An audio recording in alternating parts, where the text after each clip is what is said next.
Hello, hello. We're back.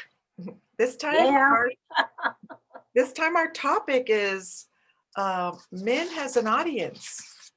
Or listen up, men. right. We're talking to you, buddies. Yeah, exactly. And Compassionate Chingonas Speaks. So the reason we brought this topic up is because when three women talk with a title like Compassionate Chicana Speaks, we tend to think that it's only about women talking to women, or it's only for women, or it's female topics. But this is not, we're not talking about baking cookies or, you Being know, on your period.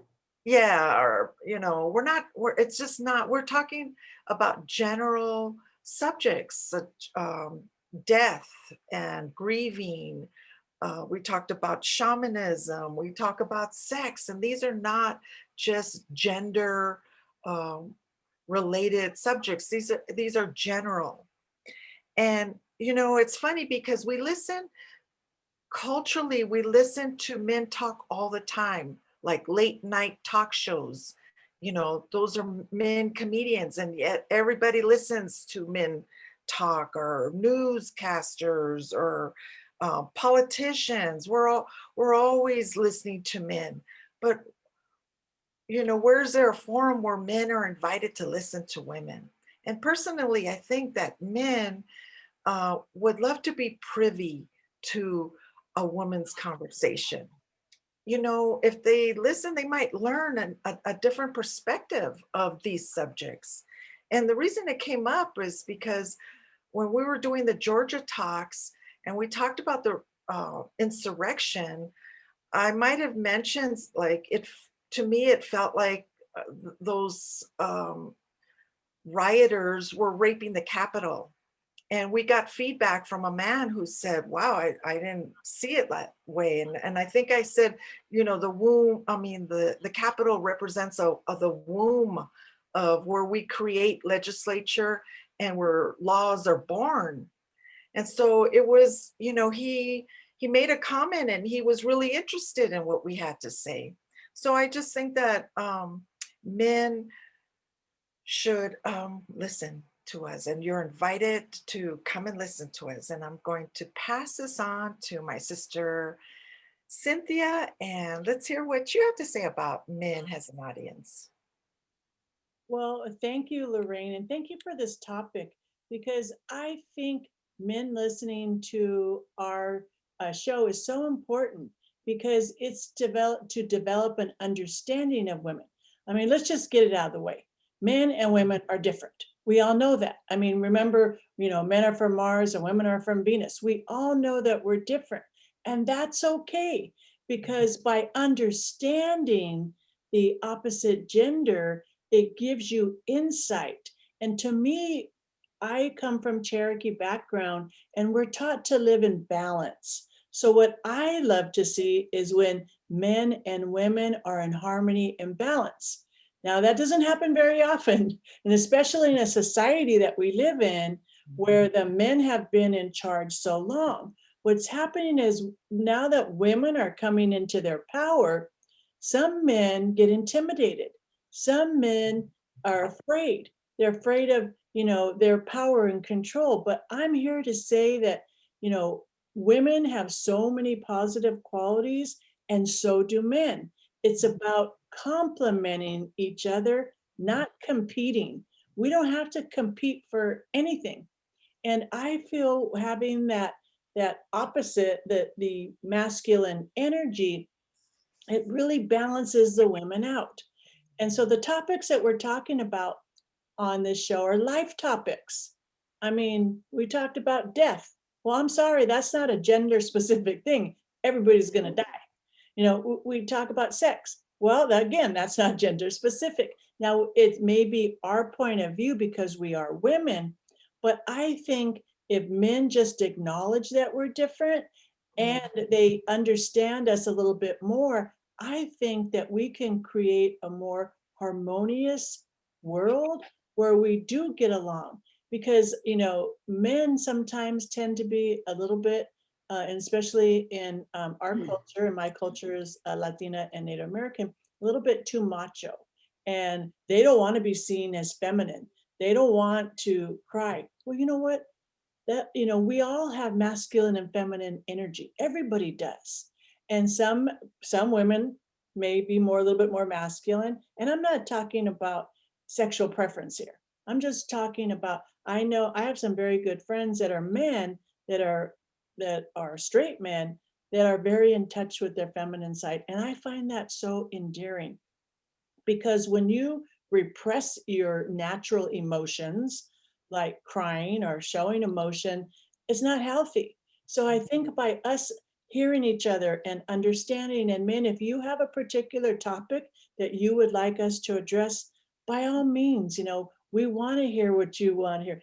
And that's, in my opinion, that, a few years ago, there was a popular TV show, Sex and the City. And I used to have my guy friends say, I love that show because is that really the way women talk? And I'm like, yeah, that is really the way women talk. So I think the men that listen to our show and engage with us, I think it gives you like an advantage, because we start understanding each other. And the more we understand each other, the more we can coexist. So yeah, men, we are talking to you, and we're open to hearing back from you, and we're open to hear what you have to say. So Mhm. with that, I'm going to pass it to my Sister Weeping Willow, AKA Jennie. That'd be me. That'd be her. That'd be me. So what we were talking about before we got on the air is that I want to challenge men and ask them to write in a comment that they would like to hear us speak about.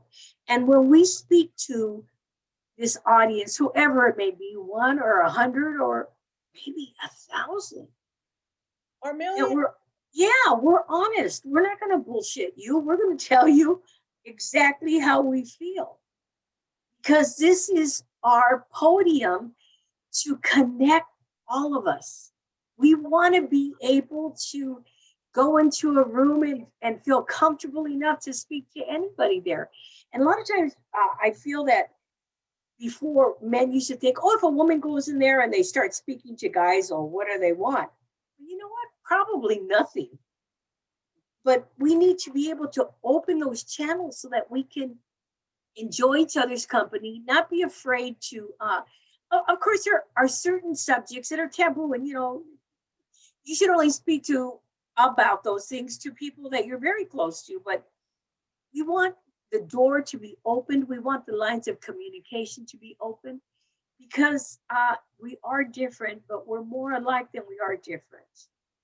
We, I think I'm thinking that a big part of our audience is Latino. And so we were kind of all raised the same. And before you used to think, oh, my family's the weirdest. No, there's always somebody weirder in your family. And that makes you feel kind of good, but not that they're weird, but that you're not so odd. Uh-oh, I went off. Hello? Okay, sorry. There's something wrong with my computer. It's like there's a little fairy in there that's saying, yeah, I've seen enough of it. Let me figure out. Anyways, our challenge to you is that send us any question that you want, and we will, honest to God, try to answer it, and we'll have dialogue on what it is that you're interested in seeing or hearing. So if you would do that, that'd be great. But before I turn this back over to Lorraine, I want to say something to a young man who is in Western Australia. His name is Cade. He lives in Waikiki, or over there they say Waikiki because they speak different. We want to say hello, Cade. Hi, Cade. Hello from Tia Jennie. That's Cynthia, and that's Lorraine. And we know your grandma Sheila. Be a good boy, because you don't want me to go over and get you.